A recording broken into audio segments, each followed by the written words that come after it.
There are two types of people in this world. First of all, you have what I call the boring duck. This person isn't really confident, goes with the flow, doesn't have any beliefs that they're really firm in and they strongly believe in.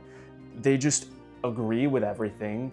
They just say jokes that are safe. They would be the last person to get canceled, and they don't have much going on in their life. But now this dude, who I call the sexy cheetah, now this guy, as you can see, first of all, he works out, He takes care of his health. He is an interesting person. He has passions.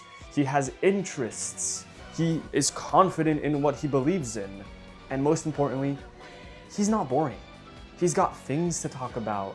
Nobody is exactly like this guy. Nobody's exactly like this guy. Maybe you're in the middle. Maybe you're more here. Maybe you're a little bit more there. No matter where you are, if you implement these 7 steps today, I guarantee you will become a better person, a more fulfilled person, and the reason why you clicked on this video, a more interesting person.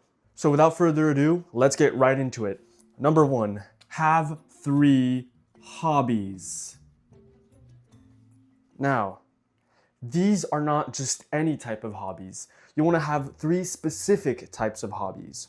Number 1, you want to have a physical hobby, something that makes you move, elevates your heart rate, builds muscle, whatever it is, whether it's going to the gym, being an MMA fighter, running, bicycle, soccer, football, baseball, no matter what it is, have one physical hobby that exerts you. This is not important just so you have things to do, but also because for your physical health, it's important to be active. If you're curious, my physical hobby is running and going to the gym. I actually have more than this. I also play soccer, I bike sometimes. I have lots of different physical hobbies, but all you need is one, really. You don't need to have a bunch. The second type of hobby you want to have is a creative hobby, something that allows your mind to wander around and create your own empire, right? Something like drawing, painting, singing, playing an instrument. For me, this is playing the piano. In my opinion, piano is the best instrument because you have 88 keys, you have a huge range, you could do so much more with piano than any other instrument. But anyways, it's up to you. And the third type of hobby you want to have is an intellectual hobby, something that really makes you think. Reading, playing puzzles, Sudoku, playing chess, playing board games, anything that really forces you to think, and preferably a strategy game, something that you can improve, get better at. For me, it's chess.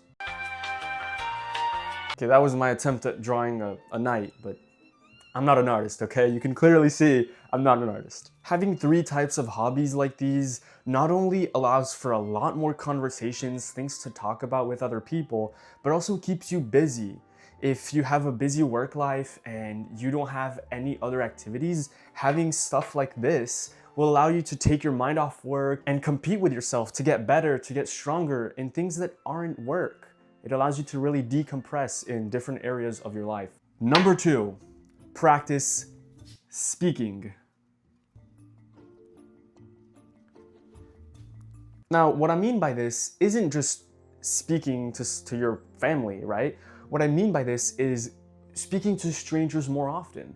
If you're out in public and you think a woman's dress looks nice, or I don't know, you like this guy's watch or his shoes, don't be scared to say, hey man, I really like your shoes, where'd you get them? Or, when you're out in the gym and you see this guy doing something super impressive, you're like, I want to learn that. Can you teach me how to do this, or how should I do this? Don't be scared to talk to other people. Humans are social creatures. The problem with the world nowadays is that we have so much technology and social media that we forgot how to speak like humans. We forgot how to be our true selves. Especially with COVID, we were all locked in our rooms and we forgot what it feels like to talk. So definitely practice speaking with other people in public, or if you want, you can do something kind of like this. You don't have to post it online, but something I used to do is I record a video of myself speaking, trying to explain something and see how many filler words do I have. Is my vocabulary exquisite? Is it good? Is it useful? Am I taking too many pauses? Am I making too many weird gestures? And it's just something that allows you to become more natural when you talk to other people. And hey, it might help you with the ladies. So to be interesting, be interested. That's just a small quote that means when you talk to other people and you're interested in their life, then you already look like an interesting person because you have the guts to just ask someone about their life. And that's gonna make them want to ask you about your life. Speaking in general just opens so many opportunities in your life. Heck, who knows, you might even get like a job offer or something from someone, right? I can't really think of a drawing for this one, so let's just move on to number 3, which is try new things. This is kind of similar to number 1, but it's a little bit different. What I mean by this is, you know how you might have like a favorite restaurant or something that you always go to, you know, you might have a ritual like every single week we go to that one ice cream shop and buy that same thing. But how about you just try something new? A couple weeks ago, I had friends invite me to go play pickleball. And to be honest, I wasn't really interested. I'm like, bro, pickleball, it's just a bootleg version of tennis. But you know what? They were my friends and I thought, you know what? I'll just try it out. Maybe it's cool or something. I went there, I tried it out, and guess what? It was really fun actually. A little bit more fun than tennis because it's like fast paced and everything. I just found it really fun and I'm probably gonna play pickleball again.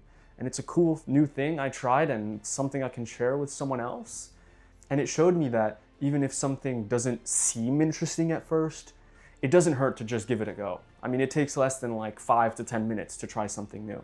So I challenge you right now, pause this video, find a piece of paper and write down something new you're gonna try today. Number 4, which is something you guys will relate to a lot, is avoid scrolling. Look, I know it's hard. This happens to me too, okay? I gotta be honest.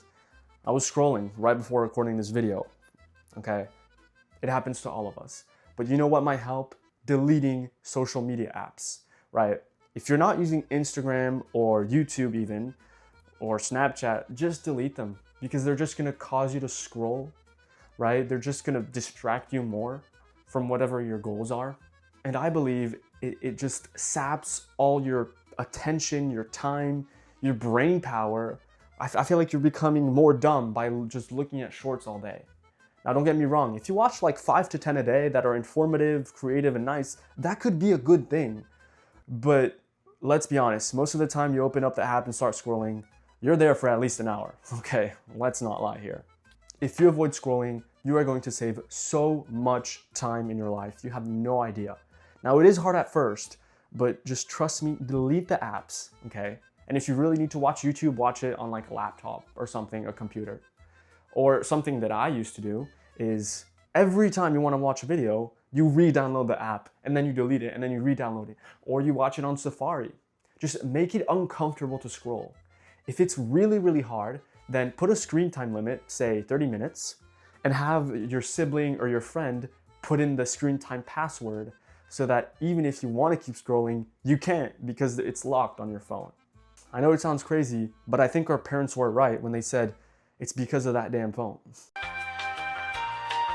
Number 5, don't skip on hygiene. This is one of the things that I personally have struggled with the most in my whole life. I've never really implemented it, right? When I was in elementary school, I would fart a lot. And it's something that I didn't care because I was a kid. And honestly, I don't really regret it. I mean, it was funny, it was cool. But when you're a grown-up, it starts becoming a little bit more different. It starts becoming a little bit more disrespectful and kind of like disgusting. Now, this is not just about like farting or burping or anything, but it's about hygiene in general. Put on deodorant. Wear something nice, even if you're just going out with your friends or something. I used to be super lazy with this and still am from time to time, I gotta be honest. You know, I wear flip-flops all the time and that's great, that's cool. But you know, if you're going on a date, you should probably wear something nice because you wanna look nice for the occasion, you wanna look nice for your friends, for your partner, whoever it may be. And when I say hygiene, it's not just how you smell, it's how you look, how you carry yourself, how you dress. It's everything about the appearance side of things. In fact, for this video, I actually shaved. So, because usually I have a bunch of, you know, gruffy like hair growing around everywhere because I can't grow a beard. So if you can't grow a beard, you should probably shave. It looks a lot nicer. But if you can grow a beard, make it look nice. Take care of it, trim it, shave it, and you'll be good. One extra tip I have for this is if you have armpits that really smell bad, because I have this all the time. There's a trick that you can use that will help your armpits stop smelling. So this kind of hurts, right? Disclaimer, but trust me, it's super helpful. So what you want to do, if your armpits smell a lot, you can shower, whatever, but if the smell is always there lingering, you will take a lime. I'm not sure if it works with lemons, but it works with the green one. I think it's called a lime. And you cut it down in the middle, and then you squeeze it right there. You put lime juice basically all over your armpits, and it kind of stings, it kind of burns, but it traps the smell, and you don't smell bad anymore. So it's life-changing. When I smell really bad, I use it, and it stays good for at least 1 to 2 days. And you just keep doing that over time, and then after a certain point, you won't really need it. So that's supposed to be a tie. But now, for number 6, one of the most important things on this list is be confident and polarizing. If you don't know what polarizing means, it means being very firm to what you believe in, and you stick to one side of things. Let me give you an example. So let's say you're hanging out with friends and they all order pizza, and you say that you want a pizza with pineapple, and they look at you like you're crazy. And then someone non-polarizing would be like, ah, haha, just kidding. Yeah, pineapple's like, okay, I don't really like it, you know. But someone polarizing would be, no matter how many people in the room hate pineapple, you're gonna be like, I love pineapple. Pineapple is my favorite fruit. And in your mind, you have to think, I don't care what they think. You stick firm to your beliefs. And as someone who's Christian, this is something I have to fight every day, because you have friends that might not believe everything you believe in, but you have to keep doing things with them. And sometimes it's hard, but just, you have to put your foot down on things you believe in. This doesn't mean going out and propagating your beliefs on everyone. No. It's just that if the opportunity ever comes, if someone asks you a question, if someone has a conflict with you, just be firm in what you believe in. That's it. You don't have to go out looking for fights. Just be yourself. Be confident, right? Fake it till you make it. That is excellent advice. When I was nervous in middle school, elementary, high school, whatever, to give a presentation, and people are like, pretend you're confident. It actually works. Like, you just go up there, open body posture, firm handshake, solid eye contact. Be the person that when you make eye contact, the other person looks away first. Obviously, don't be a creep and stare at them like this. That's creepy. But be the guy that's like, you look with a firm look and you're like strong. And this is where going to the gym helps. Because if you're strong, you have big arms or strong arms, and you're fit and you're ripped and all that. It really helps you exude that confidence. My best piece of advice for this, honestly, is going to church. Because knowing God is the most important thing in your life.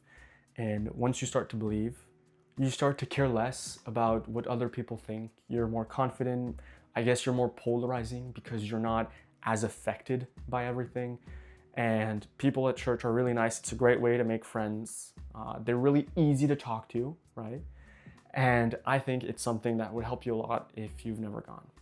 And Jesus loves you, so.